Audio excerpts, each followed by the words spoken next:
Okay, how's this? Yeah. Okay. Oh, okay. Okay. I'm going to put this down here so I get my books. Okay. I'm Karen Kate. I write historical romance.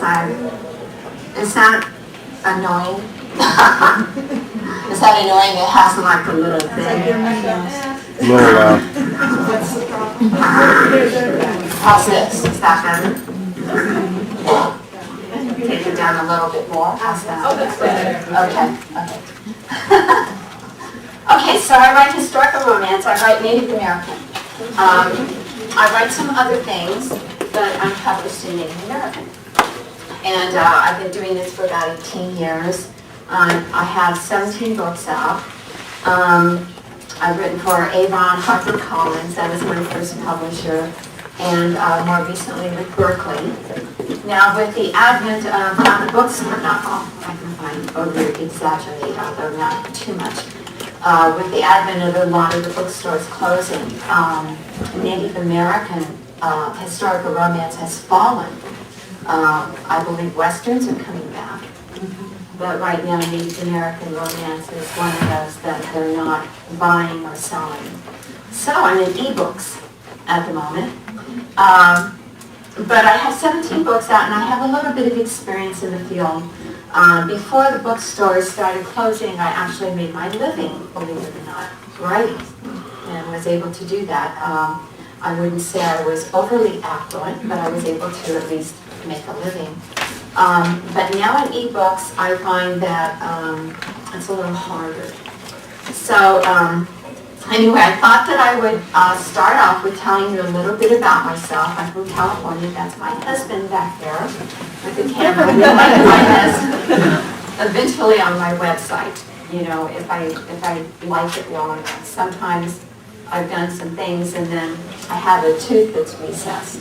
And sometimes when I smile, it looks like I have no teeth, and so those don't go on my internet. So we'll see how this comes out. Anyway, okay, so to get started, we're going to talk about plot. I can't remember exactly plot, but something about plot and how you keep people coming back. Now, the interesting thing, I was looking at this, and the interesting thing that I thought about plot is that if you talk to, let's say, 10 different authors about plot, you're probably going to get 10 different answers about plot and how to keep people interested and how to keep the publishers and, you know, and the book, people reading the book like through the night and they can't put it down, et cetera, et cetera. So I think that you're going to get my opinion.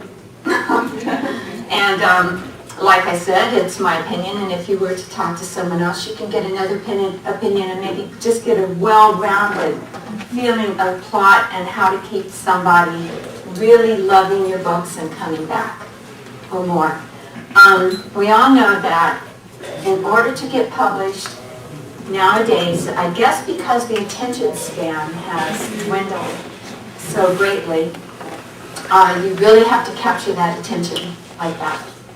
If you don't capture an editor's attention within the first 3 paragraphs and you're a new author and you have no track, it's very possible that you're not going to be picked up. So that's a whole different subject than what we're going to talk about today. But we can talk about that later if we have time, you know, to talk about plot. Plot. So I did some research on it. This is from the New Webster's Dictionary. Is it American? New something Webster's Dictionary. Definitions, okay? I looked up plot, and I was disappointed. It said, the plan of action of a play, novel, poem, short story. Yeah, okay, fine. That doesn't help. It's from Middle English, Old English, which means a piece of land. Okay? It says, also from complot, from the French or Old French, which means agreement, or earlier, crowd, conspiracy. You know, like you're plotting something. that probably fits more than a piece of land. You have kind of a little conspiracy going. You're going to pull your reader in, and hopefully they will enjoy the story. I was disappointed in this particular definition, though. Now, we're also talking about how to keep people hooked by your plot, so I looked up hooked. Slang. It's a slang word. A, addicted, as in the use of a drug, often with on. B, preoccupied or obsessed with a person.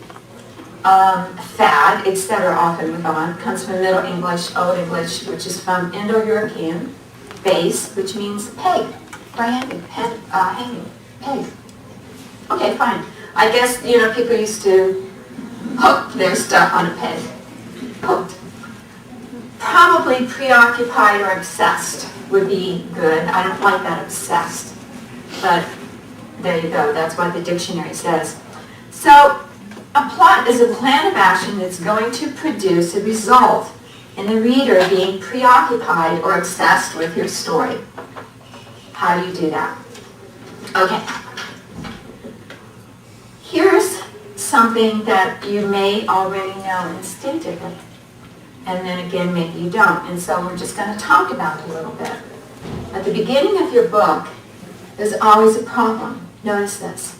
It's in every single movie that you see. It's in probably every single piece of fiction. There's a problem. It's well stated usually, although maybe it's a little obscure. You don't want to come out and go, okay, here is the problem. But you have some sort of problem that is going to need to be resolved by the end of the book. Now, in order to keep your reader hooked, you don't want that problem resolved until the end of the book. Okay? So it's how to get that reader through and how to keep them focused on the main problem, because you're going to have little problems that come up within the book that you're going to solve. So you're going to have, let me see if I can think of an example. Okay, well, a lot of my books, of course, are Native American. So the big, basic, major problem in the books that I write is culture shock. She has culture shock. He has culture shock. They come from entirely different worlds, and yet they're attracted. They don't want to be attracted, and yet they are. They're pulled together, okay? And the whole book is about this culture shock as you go through the whole book. There's going to be lots of mini problems, tiny little problems, well, maybe not so tiny, that you're going to have within the book that you're going to solve in order to keep them interested. But the big, major problem is spelled out in the beginning, usually by their own personalities and how they view the world and how they look at the world, and those are in conflict, okay? So now, let's have a look at a definition of a problem. I'm really good on definitions. I forget who it was that stated, was it Voltaire or something? If you would argue with me, state your, let's state what we're talking about. Let's define what we're talking about. Define the terms or something like that. Is that Voltaire? Anybody know? I forget.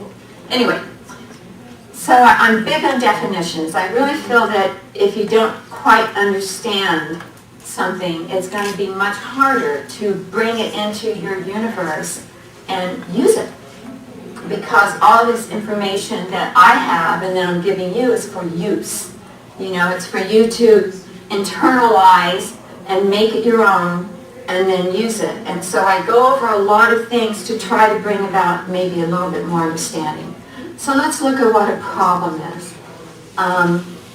Now, I'm a Scientologist, I'm also Christian, but a lot of the definitions I'm going to go, this definition is from Scientology, L. Ron Hubbard. A problem is an intention, counter-intention, idea, counter-idea, thought, counter-thought, two things in conflict. Now, we're used to that. There's an idea, counter-idea. Now, the thing with a problem, a real problem, to be a problem, has to be exactly balanced in time. It floats in time, okay? In other words, let me think of a problem.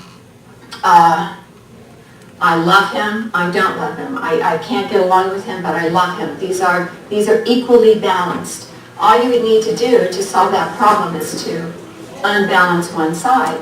Okay, well, we're going to get married. No problem. Okay, well, we're not going to get married. Okay, no problem.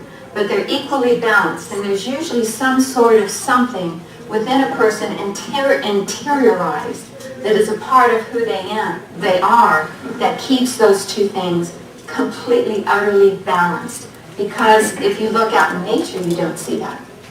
You know, you don't see this constant balance of these two intentions.